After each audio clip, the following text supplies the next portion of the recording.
कर्म भूवृतां ज्ञातारं विश्वतत्त्वानां वन्दे तत्गुणलब्धये वन्दे तत्गुणलब्धये। जय बोलिए परम पूज्य आचार्य श्री उमा स्वामी महामंडल राज जी की, परम पूज्य आचार्य गुरुवर श्री विराग सागर गुरुदेव की, परम पूज्य आचार्य गुरुवर श्री विनम्र सागर गुरुदेव की, द्वादशांग जिनवाणी माता की। तीसरे अध्याय का प्रथम सूत्र, उसमें वर्णन किसका है? अधोलोक का। किसका? अधोलोक का। आदि के 3 सूत्रों में पृथ्वियों के नाम, बिलों की संख्या, शरीर आदि विशेषताओं का वर्णन किया जा रहा है कि कौन पृथ्वी के नाम कौन कौन से नीचे अधोलोक में, और बिलों की संख्या वहाँ कितनी है, शरीर आदि की क्या क्या विशेषताएं हैं, ये पहले दूसरे तीसरे सूत्र में बतलाई जाएंगी। पहला सूत्र पढ़ने के लिए तैयार। रत्न शर्करा बालिका पंक धूम तमो महातमा प्रभा भूमियों घनाम्बु वाता का सप प्रतिष्ठा सप्ताधोधा। पढ़िए।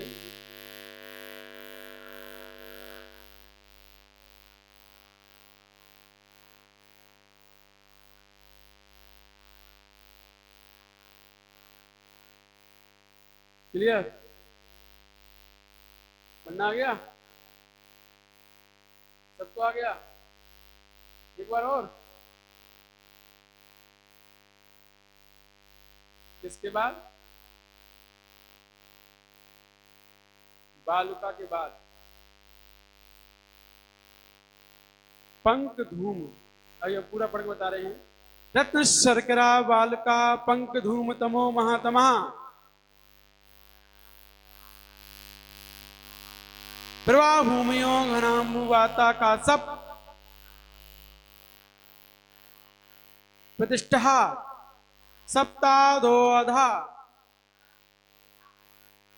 दोधा, हाँ, बीच में क्या है? खंडाकार चिन्ह। इसको इस प्रकार से पढ़ेंगे। पढ़िए।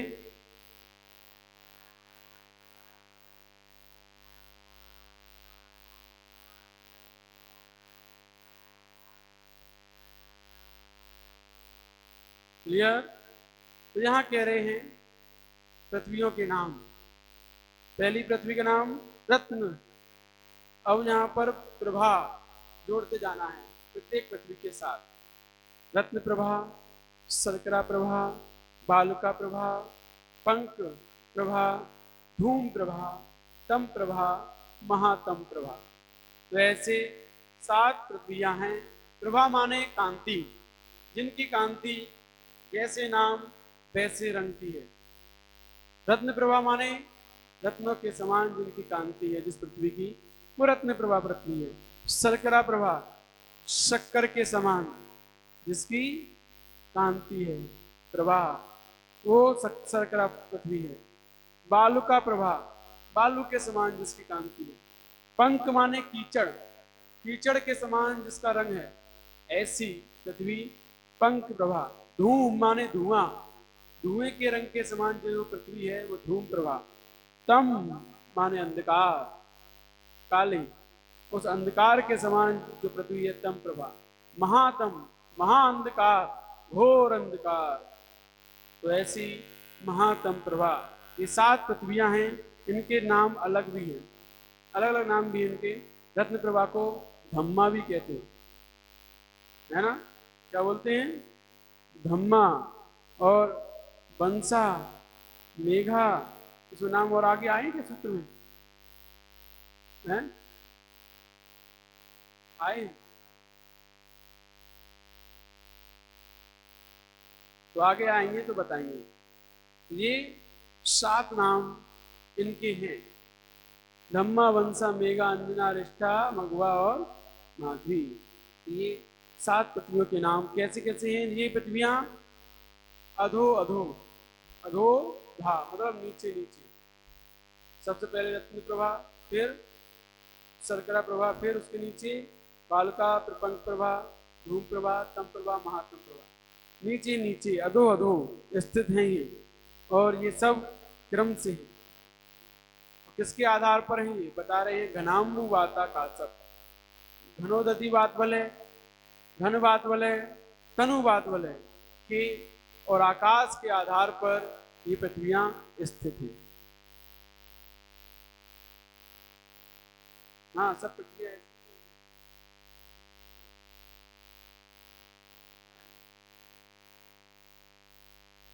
अरे जैसे नाम लिखे उसके हिसाब से नीचे नीचे अधो अधो।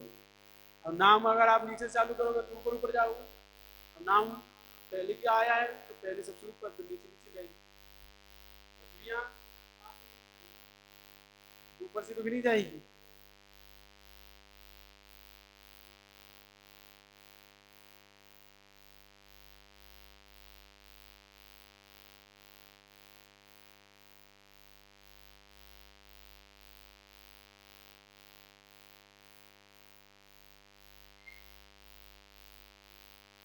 टेढ़ा बेड़ा जैसा ही बन रहा है।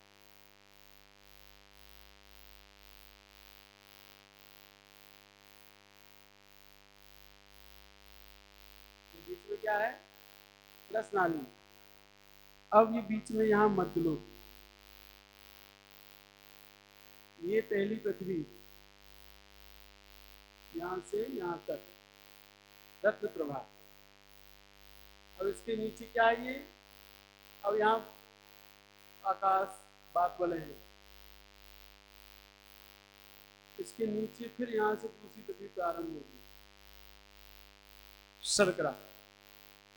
फिर उसके दूसरी पृथ्वी पूरी हो जाएगी, फिर बीच में आकाश, फिर तीसरी पृथ्वी बालुका, फिर आकाश, फिर चौथी पृथ्वी, फिर आकाश आएगा, फिर पांचवी पृथ्वी, फिर आकाश है तीसरी, फिर छठवीं पृथ्वी, फिर बीच में आकाश, फिर सातवीं पृथ्वी, तो सबसे नीचे कल कल पृथ्वी। कौन सी, कल कल पृथ्वी। ये सारी पृथ्वियां क्रम से है, ऊपर ऊपर से नीचे नीचे की ओर। रस नाली, नाली कहो नाड़ी कहो एक ही बात है, कोई अंतर नहीं है। क्या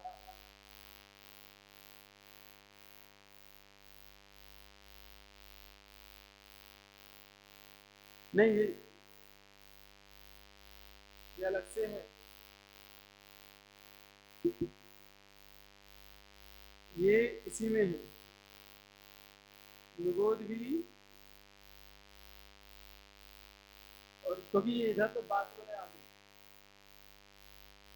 ये क्या है नीचे, नीचे दिख रहा है, ये नीचे बात वाले हैं, तीन बात वाले,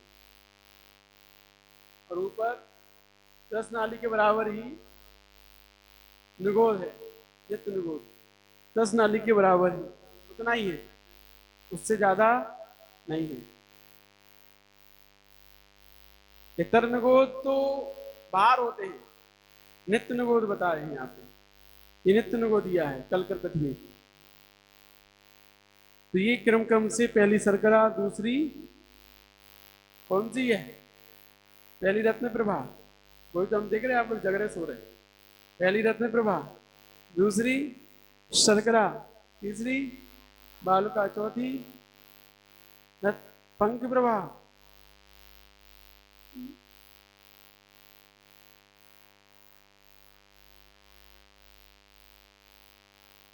गड़बड़ कर रहे हो आप लोग। पंख के बाद धूम आती तम आती है, तो फिर धूम प्रभा, उसके बाद तम प्रभा, फिर महातम प्रभा। ठीक, ये 7 पृथ्वियां क्रम से नीचे नीचे अधो अधो नीचे नीचे स्थित हैं, और बीच में इनके आकाश स्थित है। ठीक है, ये यहां बताया गया है।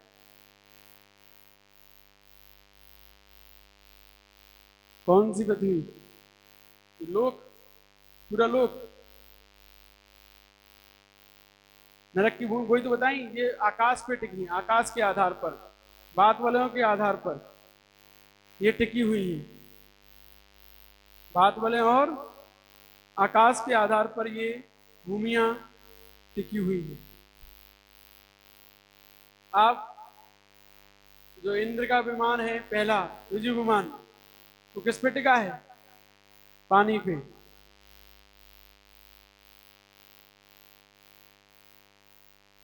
तो आकाश में हवाई तो होती है और क्या होता है? बात बलों में क्या होता है?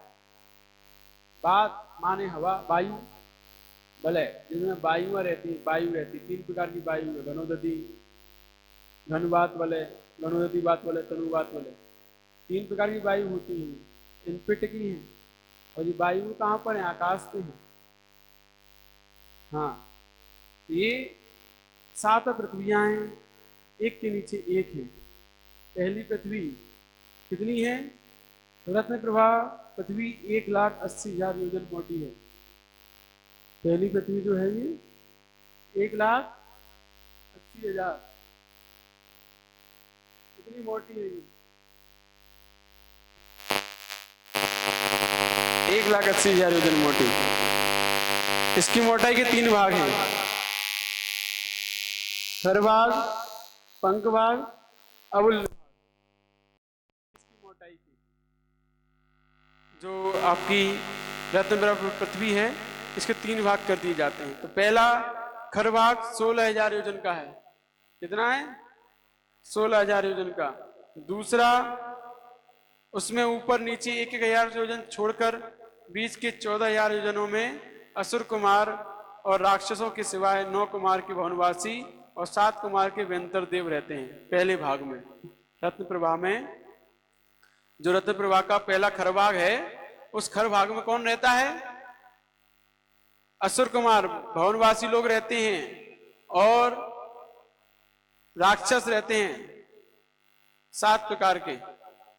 राक्षसों को छोड़कर, व्यंतर देवों में राक्षसों को छोड़कर 7 प्रकार के व्यंतर देव, क्योंकि व्यंतर देव 8 प्रकार के होते हैं, तो 8 प्रकार के व्यंतरों में राक्षस हटा दीजिए, तो 7 प्रकार के व्यंतर देव और भवनवासी वहां रहते हैं।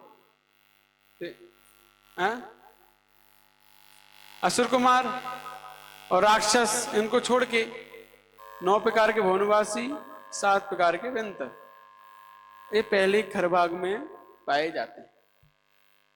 इनका यहाँ निवास स्थान है, भवन बने हुए हैं पहले खर भाग में इन लोगों के। और दूसरे में पंख भाग में, जो दूसरा पंख भाग है इसका, खर रत्न प्रभा पृथ्वी का दूसरा पंख भाग, उसमें असुर कुमार और राक्षस रहते हैं, वहां उनके भवन हैं। भवनों में ही हैं, सब भवनों के अंदर होता है। और इसके बाद अवुल्ल भाग, इसमें प्रथम नरक है, जिसका तीसरा भाग है इस पृथ्वी का। इस तीसरे भाग में क्या है? प्रथम नरक। तो ये इसके 3 भाग हो जाते हैं। और पंख भाग की मोटाई 16,000 योजन, खर भाग की 16,000 योजन, पंख भाग की 84,000 योजन, और अवुल्ल भाग की मोटाई 1-1 योजन छोड़कर 80,000 योजन होती है। तो ऐसे 80,000, 84,000 और 16,000 कितने हो गए? 1,80,000। तो 1,80,000 योजन की रत्न प्रभा पृथ्वी होती है। कौन सी होती है? पहली रत्न प्रभा पृथ्वी। उसके बाद शर्करा प्रभा आती है, ये कितनी होती है? ये भूमियां कहाँ पर हैं, किसके आधार पर? आपने प्रश्न किया था। ये भूमियां घनोदती बात वाले के आधार हैं। घनोदती बात वाले घनवात वाले के आधार है, और घनवात वाले तनुवात वाले के आधार है। तनुवात वाले आकाश के आधार है, तथा आकाश किसके आधार है? आकाश अपने ही आधार है, क्योंकि आकाश सबसे बड़ा अनंत है, इसलिए इसका कोई दूसरा आधार नहीं हो सकता है। तो यहाँ पर बताया गया कि ये पृथ्वियां किसके नीचे, किससे स्थित हैं? तो पहला घनवात वाले घनोदती, दूसरी घनवात वाले, तो घनोदती बात वाले के नीचे घनवात वाले है, तो वो घनोदती बात वाले इससे डटी हुई है, घनवात वाले से। घनवात वाले कैसे डटी हुई है? तनुवात वाले से। तनुवात वाले कैसे डटी हुई है? आकाश से। और आकाश कैसे डटा हुआ है? वो तो सर्वत्र है ही, वो किस पे डटा है? वो तो सर्वत्र सब जगह ही है। इसीलिए ये सब क्रम से इन पृथ्वियां इन बादलों के आधार पर टिकी रहती हैं। तो ये यहां पर बताए गए।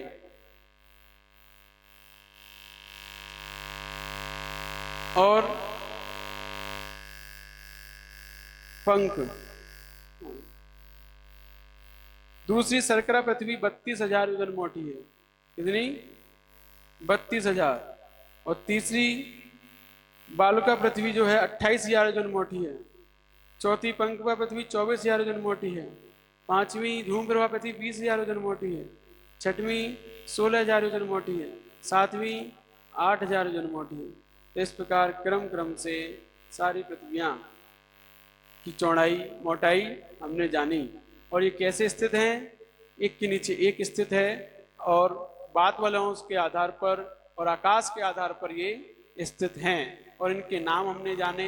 यही 7 नरक हैं। इनमें नारकी जीव पाए जाते हैं।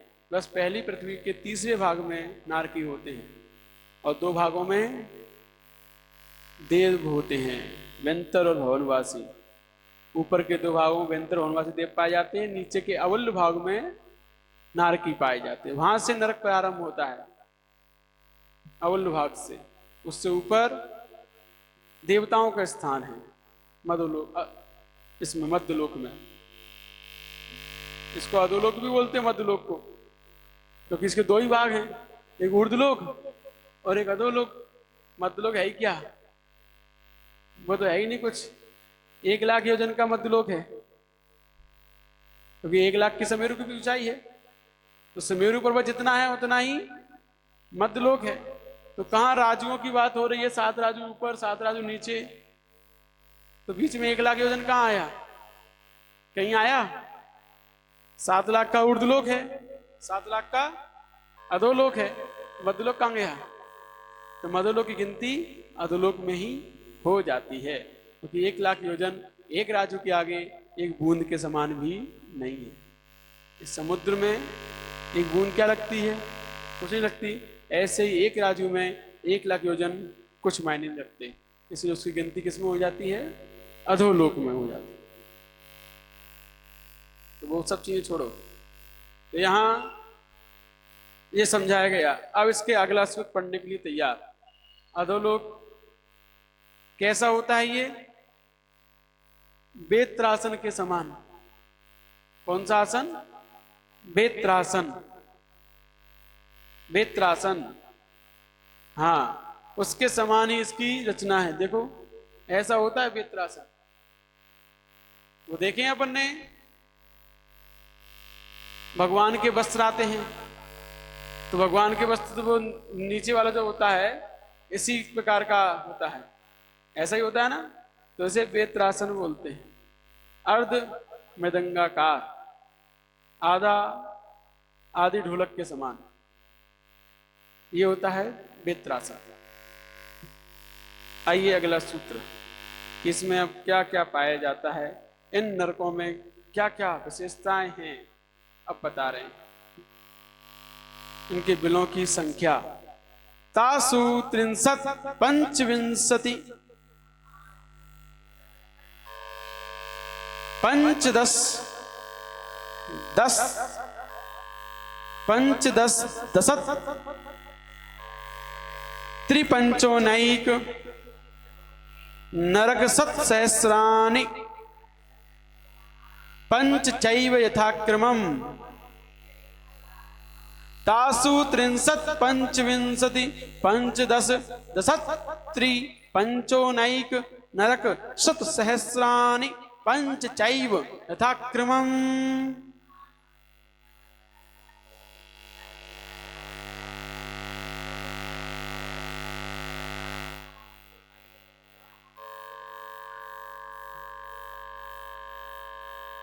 क्लियर? पढ़ना आ गया? एनी प्रॉब्लम नहीं है ना? एक बार और। प्रॉब्लम ही प्रॉब्लम है। अच्छा, अलग अलग लिख के देंगे हम आपको। अब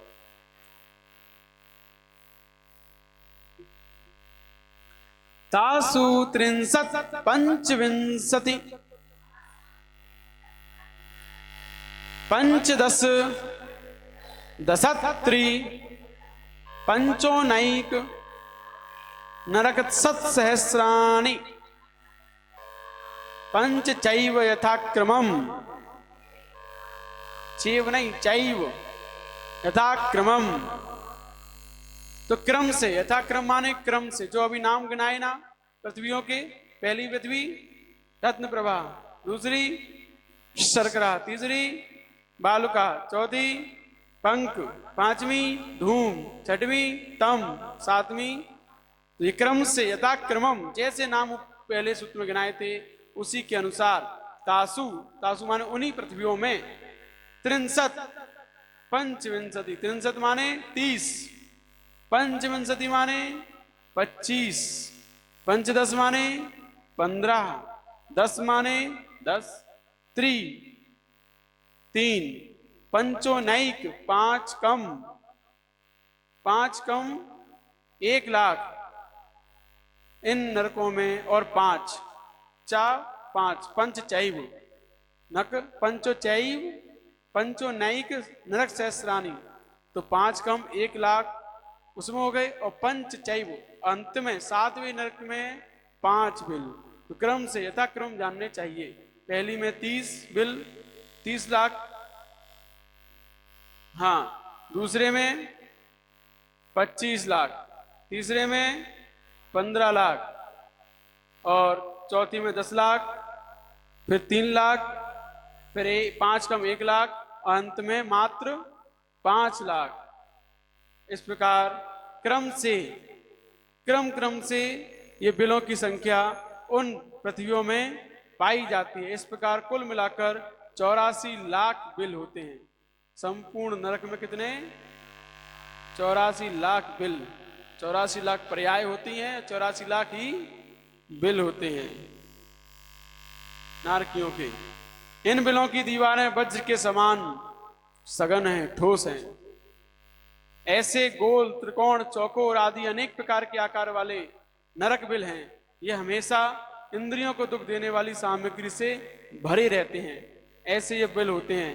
बिल कितने प्रकार के होते हैं? तो बिल 3 प्रकार के, इंद्रक, श्रेणीबद्ध और प्रकीर्णक, 3 प्रकार के बिल होते हैं। इंद्रक, श्रेणीबद्ध और प्रकीर्णक।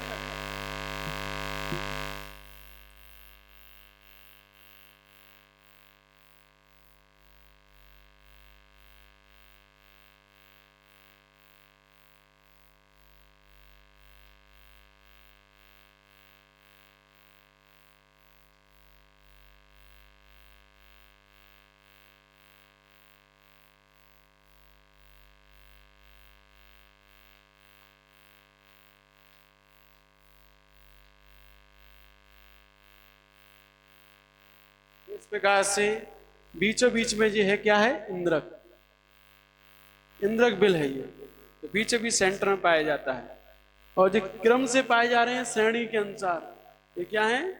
श्रेणीबद्ध, एक श्रेणी में है सारे, इनको श्रेणीबद्ध कहते हैं। और इसके बाद जो अत्त तत्व बिखरे हुए रहते हैं इनको तो प्रकीर्णक कहते हैं, इधर उधर बिखरे हुए। तो जो लाइन से बैठते हैं वो श्रेणीबद्ध, जो ऐसे ही बैठ जाते हैं तितर बितर, वो कौन है? प्रकीर्णक। आप लोग कौन हो? प्रकीर्णक। और जो बीच में रहे वो इंद्रक। तो ये इंद्रक बिल होते हैं। क्रम से जो होते हैं वो श्रेणीबद्ध होते हैं, और इधर उधर फैले हुए जो बिल हैं प्रकीर्णक कहलाते हैं। 3 प्रकार के बिल होते हैं। ठीक है, तो ये बिल की संख्या हमने जानी, बिल कैसे होते हैं ये जाना। और अब इन बिलों में नरक के नारकियों की, जीवों की विक्रिया किस प्रकार से होती है। तो नरक के नारकी जीव अलग अलग प्रकार से विक्रिया करते रहते हैं। कभी त्रिशूल, भिंडी, जान क्या क्या मिल जाते हैं।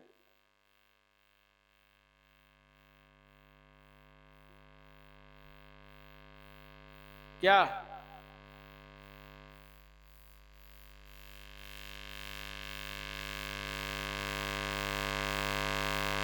इनका प्रश्न नहीं समझ में आता हमें क्या पूछती हैं। कुछ नहीं है, सब समान दुख वाले हैं। हाँ,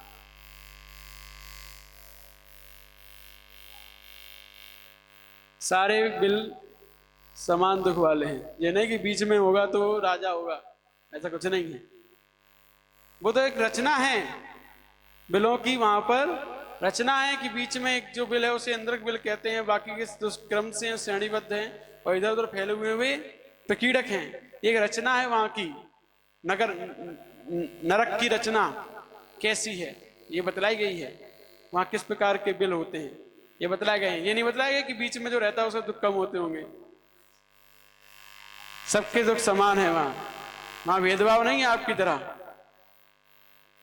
आप लोगों की तरह वहां भेदभाव नहीं होता है। वहां सबको पिटाई अच्छी लगती है, सबकी मार पड़ती है वहां पे डट के। जो भी जाएगा सब अच्छे धुनाई होगी उनकी, कढ़ाई में तले जाएंगे। उनको त्रिशूल, चक्र, तलवार, मुगदर, परशु आदि अनेक शस्त्रों के द्वारा विक्रिया करके एक दूसरे को मारते हैं। सातवें नरक में गाय बराबर कीड़े, लोहू, चींटी आदि रूप से एकत्र विक्रिया होती है। तो वहां सातवें नरक में इस प्रकार विक्रिया करते हैं। ये सब विक्रियाएं वहां नरकों में होती हैं।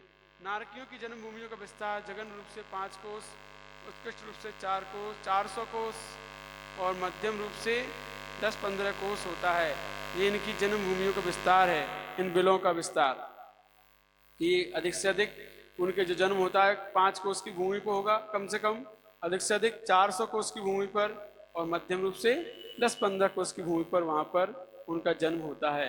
आइए अगला सूत्र कि ये नारकी जीव वहां क्या करते हैं, है ना, अब बताते हैं।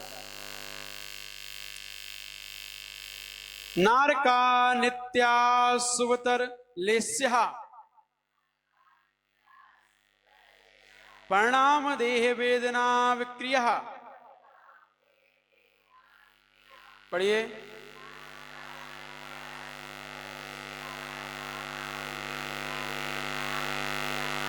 तो वे नारकी हमेशा ही नित्य, नित्य लगा दिया सबसे आगे, तो वे नारकी नित्य अशुभतर मतलब अशुभ लेस्याओं में, अशुभ परिणामों में, अशुभ देह और अशुभ वेदना, इन सब और अशुभतर विक्रिया करने वाले, सबके आगे अशुभ शब्द लगेगा।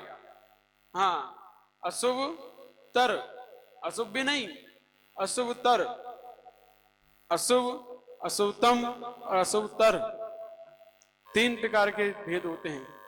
मंद, मंदतम, मंदतर। ऐसे ही अशुभ, अशुभतम, अशुभतर।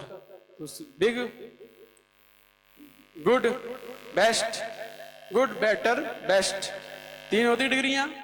ऐसे ही यहां पे 3 है, उत्तम, मध्यम, जघन्य। ऐसे ही मंद, मंदतम, मंदतर, शुभ, शुभ, शुभतम, शुभतर, अशुभ, अशुभतम, अशुभतर, मतलब खोटे से खोटा, सबसे बिल्कुल निकृष्ट परिणाम, निकृष्ट लेस्या, निकृष्ट देह, निकृष्ट वेदना और निकृष्ट ही विक्रिया करने वाले नारकी वहां होते हैं। हाँ, कृष्ण लेस्या तो पाई जाएगी, क्यों नहीं पाई जाएगी। तो यहां प्रथम नरक के नारकियों में जघन्य कापोत लेस्या, प्रथम नरक की नारकियों क्या होती है, जघन्य कापोत लेस्या। हाँ, द्वितीय पृथ्वी में मध्यम कापोत लेस्या, तृतीय पृथ्वी में उत्कृष्ट कापोत लेस्या पाई जाती है। तो ये कौन सी हो गई, जघन्य, मध्यम और उत्कृष्ट, अशुभ, अशुभतम, अशुभतर, ये हो गई। और फिर उसके बाद जघन्य लेस्या चौथी पृथ्वी में, मध्यम लेस्या 5वीं में,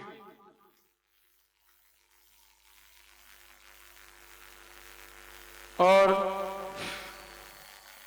5वीं पृथ्वी में उत्कृष्ट नीलेस्या एवं जघन कृष्ण लेस्या 6वीं पृथ्वी में, मध्यम कृष्ण लेस्या 6वीं पृथ्वी में और उत्कृष्ट कृष्ण लेस्या 7वीं में। क्रम से देखिए, पहली पृथ्वी में जघन्य कापोत लेस्या, दूसरी में मध्यम कापोत लेस्या, तीसरी में उत्कृष्ट कापोत लेस्या, यहां तक कापोत लेस्या पाई गई।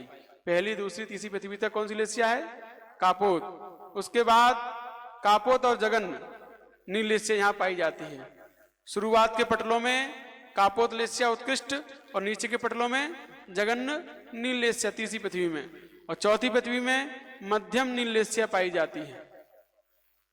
हाँ, चौथी में। और पांचवी पृथ्वी में उत्कृष्ट नील लेस्या एवं जगन्न कृष्ण लेस्या। ऊपर के पटलों में नील लेस्या, नीचे के पटलों में कृष्ण लेस्या पांचवी पृथ्वी में, और छठवीं पृथ्वी में मध्यम कृष्ण लेस्या पाई जाती है, और सातवीं में घोर उत्कृष्ट कृष्ण लेस्या पाई जाती है। तो लेस्याएं जी अशुभ से अशुभतर के साथ नीचे नीचे प्राप्त होती जाती हैं। और परिणाम, तो अशुभतर परिणाम के यहाँ से यहाँ स्पर्श रस गंध वर्ण और शब्द लिए गए हैं। ये क्षेत्र विशेष के निमित्त से अत्यंत दुख के कारण अशुभतर हैं। यहाँ एक साथ कितने बिच्छू काटते हैं? हजारों बिच्छू भी काटें। जैसे ही जन्म होता है वैसे ही वो जमीन का स्पर्श करता है तो बिच्छू सहस डसे नहीं तिसो, ऐसा घोर वेदना वहां पर पहुंचते ही होती है नरकों में। गए हो कि नहीं गए? आप लोग गए हो कि नहीं गए हैं? होके आ गए तो आपको याद होगी। यदि किसी भी जीव को नरक छोड़ो, यदि उसे अपना बचपन भी याद है कि कैसे मैं पड़ा रहता था, लेटा रहता था, वहीं मलमूत्र कर लिया करता था, मम्मी पापा नहीं होते तो उसे ही खा लिया करता था, यदि वो भी याद आ जाए अपना बचपन तो वैराग्य हो जाए। बचपन के दुख ही याद आ जाए तो लेकिन वो याद किसी को नहीं रहते, तो इसी कारण से वैराग्य नहीं होता है। यदि हमें अपने दुख याद रहे, हम कैसे दुखों को सहन करके आए नरकों में, त्रियंच गति में कैसे कैसे दुखों को सहन करके आए हैं।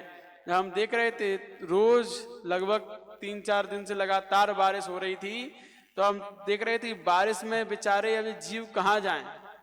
वो लंगूर बंदर बैठे हुए थे वहां उसके नीचे, दीवार के नीचे।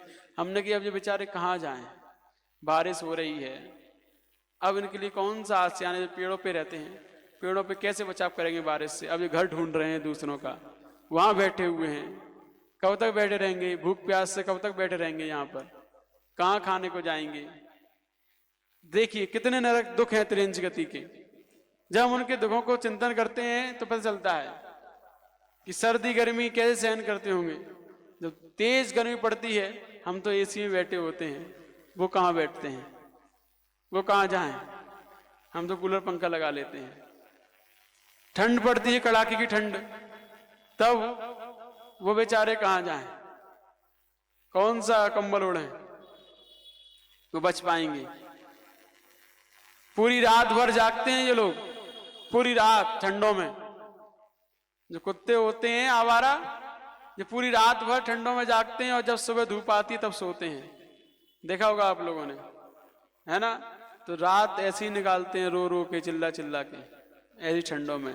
तो त्रियंच गति के दुख हमें साक्षात दिखाई दे रहे हैं ऐसे ऐसे अलग अलग मौसम के। ये तो केवल मौसम के दुख बताए हैं, इसके बाद तो भूख प्यास, छेदन भेदन, बद बंधन आदिक दुख गने, कोटि जीव से जात न गए। तो अनेकों दुख हैं, करोड़ों दुख, करोड़ों जिब्बाओं से कहने में भी समर्थ नहीं है त्रियंचों के दुख। फिर नारकियों की बात ही क्या है? अभी तो केवल त्रियंचों की बात हुई है, वहां तो और ज्यादा अशुभ परिणाम के साथ अशुभ वेदनाएं होती हैं। तो हजारों बिच्छू काटने पर जो वेदना होती है उससे भी अधिक वेदना वहां पर नरक की भूमि के स्पर्श मात्र से होती है। इसीलिए नरक नहीं जाना है तो प्रतिमा धारण कर लो, व्रती बन जाओ, बच जाओ, नहीं तो नहीं बच सकते। अब व्रती ऑलराउंडर है, सब जगह के द्वार खुले हुए हैं उसके लिए, सब जगह जा सकता है। व्रती लोग देवगति जाएंगे व्रत के महात्म से, है ना? तो इसीलिए अपने जीवन में ऐसे दुखों से बचना है, नरक से बचना है, तो अपने जीवन में व्रत अंगीकार कर लीजिए। व्रत अंगीकार करने के बाद गारंटी के साथ आप नरक नहीं जाओगे, हम लेते गारंटी। ठीक है? फिर गए तो हमसे कहना, आपने कहा था आप हम चले कैसे गए? तो बताना फिर हमें जब चले जाओ तो। वैसे जाओगे नहीं, क्योंकि जिनवाणी अन्यथा नहीं होती, नान्यथा नहीं होती। हम नहीं कह रहे, ये जिनेंद्र भगवान कह रहे हैं कि व्रती कभी नरक नहीं जाता है, अब व्रती लोग ही जाते हैं।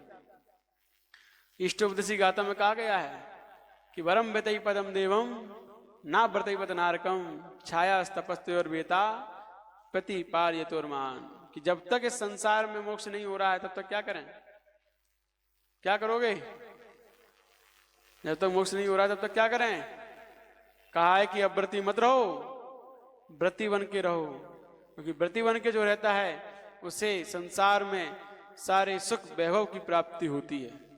आगे चलकर व्रतियों को ही मिलता है सारा धन संपदा वैभव, चक्रवर्ती नारायण पद, ये सब जितने भी उत्कृष्ट से उत्कृष्ट वैभव है सब व्रत के महात्म से ही मिलता है। अब व्रतियों को कुछ नहीं मिलता है। ना व्रतैवत नारकम, अब व्रती रहकर नरक जाना श्रेष्ठ नहीं है, व्रती बनकर स्वर्ग जाना श्रेष्ठ है। जब तक मोक्ष नहीं हो रहा तब तक स्वर्ग जाना श्रेष्ठ है व्रतों के साथ, लेकिन अव्रत रहकर नरक जाना श्रेष्ठ नहीं। उसी प्रकार जिस प्रकार छाया में खड़े होकर इंतजार करना श्रेष्ठ है कि धूप में खड़े होकर, छाया में खड़े होकर इंतजार करना श्रेष्ठ है। तो हम भी इंतजार कर रहे हैं किसका? मोक्ष का। ऐसे द्रव्य क्षेत्र काल भाव का जिसकी प्राप्ति होने पर मोक्ष की प्राप्ति होती है। तो वो जब तक नहीं मिल रहा है तब तक के लिए व्रती रहो, क्योंकि व्रती जीव स्वर्ग में रहेगा तो सुख के साथ रहेगा, वहां से आएगा तो यहाँ राजा महाराजा का वैभव प्राप्त करेगा तो यहाँ सुख के साथ रहेगा, फिर यहाँ पर आके व्रत ग्रहण कर लेगा, फिर स्वर्ग जाएगा, फिर स्वर्ग से आएगा, फिर राजा महाराजा के वैभव, फिर व्रती बन के फिर स्वर्ग जाएगा। तो जब तक मोक्ष नहीं हुआ तब तक कैसे रहेगा वो? सुख के साथ। किसके महात्म से? व्रतों के महात्म से। कहीं कोई दुख नहीं आएगा यदि व्रती बन के रहता है तो। बिना व्रती बने जीवन जीता है तो नरक जाएगा। कहां जाएगा? नरक। डंडे पड़ेंगे वहां पे, फिर कढ़ाई में उबाला जाएगा। तो इसीलिए अपने जीवन में इंतजार करना है हमें उस मोक्ष की लब्धि का, तो व्रतों के साथ करें, तभी हम बुद्धिमान कहे जाएंगे। छाया में खड़े होकर इंतजार करने वाला ही बुद्धिमान है। सुख के साथ जो इंतजार कर रहा है वही बुद्धिमान है। दुख के साथ तो जो करता है वो मूर्ख है। इसीलिए अपने जीवन में सुख बना रहे हर कोई चाहता है, लेकिन वो बना किससे रहेगा? व्रतों से। अपने जीवन में व्रत अंगीकार करें। आपके जीवन में भले ही इस जीवन में आपको भले थोड़ी बहुत कष्ट उठाना पड़े, 16 का बनाना पड़े, आदि आदि मेहनत करनी पड़े, भले ही थोड़ा बहुत कष्ट लगे आप लोगों को भी, बाजार का मिल जाता है बिना बनाई हुई, तो इसीलिए थोड़ा बहुत कष्ट लगेगा, लेकिन ये कष्ट आगे के लिए आप बहुत बड़ा लाभ का काम है। जरा से कष्ट से बहुत लाभ होता हो तो वो कौन कहलाता है? वो बनिया। जो जरा से नुकसान में बहुत बड़े लाभ को देख रहा होता है, क्या कहलाती? बनिया बुद्धि। तो अपनी ऐसी बुद्धि रखनी है कि थोड़ा बहुत कष्ट उठा लिया जाए, लाभ बहुत सारा हो तो उसको करने में कहीं भी पीछे नहीं हटना चाहिए। लाभ पर दृष्टि रखो, नुकसान पे नहीं। लेकिन हम लोग नुकसान पर दृष्टि रखते हैं, लाभ भूल जाते हैं। लाभ क्या होगा इसका, ये भूल जाते हैं। यही कारण है कि हम संसार में दुखों के साथ जीते रहते हैं। तो ऐसी शुभ अशुभतर परिणाम वहां पर निरंतर बने रहते हैं, एक दूसरे के मार काट के और वेदना देने के। देह, वहां के शरीर कैसा होता है? यहाँ बता रहे हैं कि यहाँ क्या खाते हैं। तो प्रथम मिट्टी की दुर्गंध से यहाँ पर एक कोष के भीतर के जीव मर जाएंगे। ऐसी मिट्टी का वहां सेवन करते हैं। जो मिट्टी यहाँ आ जाए तो यहाँ के एक कोष के चारों दिशाओं में एक कोष के जीव मर जाएंगे। ऐसी मिट्टी का सेवन वहां के नार के जीव निरंतर करते रहते हैं। नारकियों की आंखें जो कुछ देखती हैं वह सब अनिष्ट ही होता है। कानों द्वारा सुने गए स्वर भी अत्यंत कर्ण कटु और बुरे होते हैं। इस प्रकार की वह वहां पर वेदनाएं सहते रहते। कान में उनके शब्द कोई अच्छे नहीं मिलते सुनने को, वहां हमेशा गालियां ही पड़ती रहती हैं, मार काट की शब्द ही सुनने पड़ते हैं। तो ऐसे शब्द ही वहां सुनने पड़ते हैं। और जो कुछ भी देखा जाता है वहां पर कुछ भी शुभ क्रिया नहीं दिखाई देती, सब जगह अनिष्ट ही अनिष्ट दिखाई देता है। तो ऐसा पूरा जीवन उनको असंख्यात वर्षों का वहां निकालना पड़ता है। नार की मरना भी चाहे तो मर नहीं पाते बेचारे, बड़ी स्थिति खराब होती है वहां पे। जाना है चले जाओ, नहीं जाना है तो जीवन में व्रतों को अंगीकार करो, अपने जीवन में प्रतिमा धारण करो, सम्यक्त के साथ, रुचि के साथ, जबरदस्ती नहीं, रुचि पूर्वक, उत्साह पूर्वक, तभी सम्यक दर्शन के साथ प्रतिमाएं होती हैं। देह शरीर अशुभ देह, उनके शरीर अशुभ नामकर्म के उदय से हुंडक बेडोल संस्थान वाले होते हैं। यदि उनका शरीर वैक्रियक है फिर भी उसमें मल मूत्र पीव रक्त मज्जा अस्थि चर्म मांस आदि केस आदि विवश सामग्री रहती है, इसलिए उनकी देह अति अशुभतर है। जी क्या लिख रहे हैं? वैक्रियक शरीर है उनका, फिर भी कह रहे हैं कि उनके शरीर में रक्त मज्जा अस्थि चर्म मांस आदि पाए जाते हैं। नारकियों में वैक्रियक शरीर में ये सब चीजें कहां होती हैं?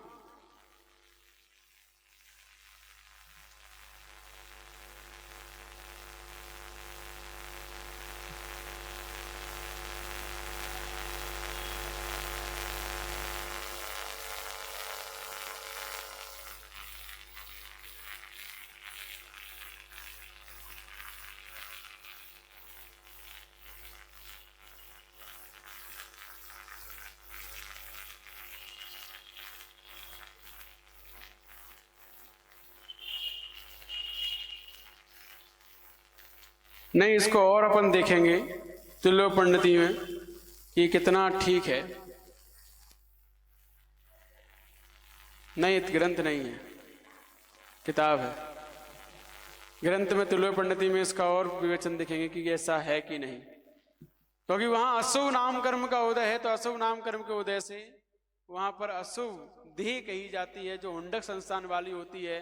टेढ़े मेढ़े हाथ पैर होते हैं, टेढ़े मेढ़े शरीर होता है पूरा, इसलिए ऐसा शरीर वहां पाया जाता है। वेदना नारकियों के सदा असाता वेदनी कर्म का उदय ही रहता है, वहां पर निरंतर असाता ही रहती है उनके शरीर में।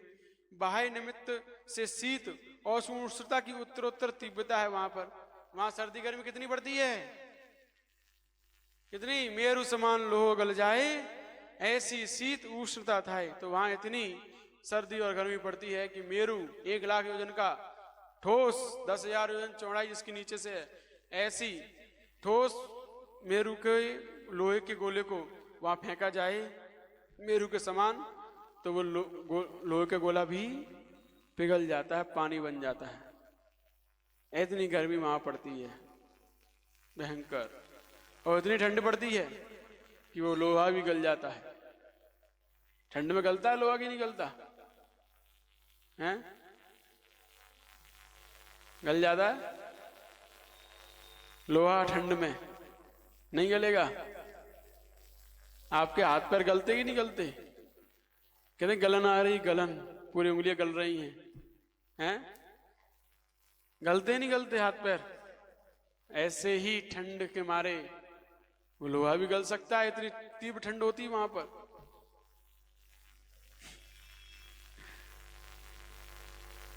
क्योंकि लोहे में जंग किससे लगती है? पानी से। पानी से लगती है, तो पानी से जंग खाकर वो गल जाता है, सड़ जाता है। तो वहां कितनी ठंड है? भयंकर घोर तीव्र ठंड है वहां। तो मेरु के समान लोहा भी सर्दी से भी और गर्मी से भी गल जाता है। ऐसी तीव्र वहां पर उष्णता और शीत पाई जाती है। ये वेदना होती है। विक्रिया, तो विक्रिया ही वहां पर अशुभ होती है निरंतर। वे अच्छा विचार करने का विचार करते हैं परंतु होता बुरा ही है। वे विक्रिया शुभ बनना चाहते हैं लेकिन बनते अशुभ ही हैं। जो सम्यदृष्टि जीव होते हैं वे भले ही शुभ विचार करें लेकिन अच्छा बनना चाहें विक्रिया करके, लेकिन बनते बुरे ही हैं, होता बुरा ही है। वहां पर शुभ क्रिया हो ही नहीं सकती हैं, इसीलिए वहां पर निरंतर अशुभ उत्तरोत्तर विक्रिया ही होती है। ये सब वहां पर अशुभ से अशुभ क्रियाएं पाई जाती हैं। नारकी शुभ क्रिया का विचार, शुभ क्रिया करेंगे ऐसा विचार करते हैं, परंतु उत्तरोत्तर अशुभ क्रिया ही करते हैं। दुख दूर करने के जितने उपाय हैं उनसे दूना दुख उत्पन्न होता है। वो चाहते हैं कि मां सुमेरु पर्वत के नीचे जाके बैठकर छाया में आराम रहेंगे, लेकिन वो भी उनके शरीर को तिल तिल करे दे के खंड असुर बढ़ावे दुष्ट प्रचंड। पेड़ के पत्ते गिरते उनका शरीर चूर चूर हो जाता है, तिल तिल के समान। तो ऐसे वो शुभ विक्रिया करने की सोचते, लेकिन होता उनके साथ अशुभ ही है। तो इस प्रकार से नारकियों के दुख निरंतर पाए जाते हैं, अशुभ लेस्या के, अशुभ वेदना से, अशुभ परिणामों से, अशुभ देह से, अशुभ विक्रियाओं से। इस प्रकार नारकियों के दुख निरंतर बढ़ते हुए ही होते हैं, कभी भी घटते नहीं है वहां पे दुख। इस प्रकार ये सब आज का समय पूरा हुआ। आज का सूत्र हो 3 सूत्र हुए। तीसरे अध्याय के कितने सूत्र हुए? 3। अब कल अतः प्राणिक स्वाध्याय निष्ठापन क्रियायाम पूर्वाचार्य अनुक्रमेण सकल कर्मक्षयार्थम भाव पूजा वंदना स्तव समेतम श्री शुद्ध भक्ति काय सर्गम कुर्वे हम।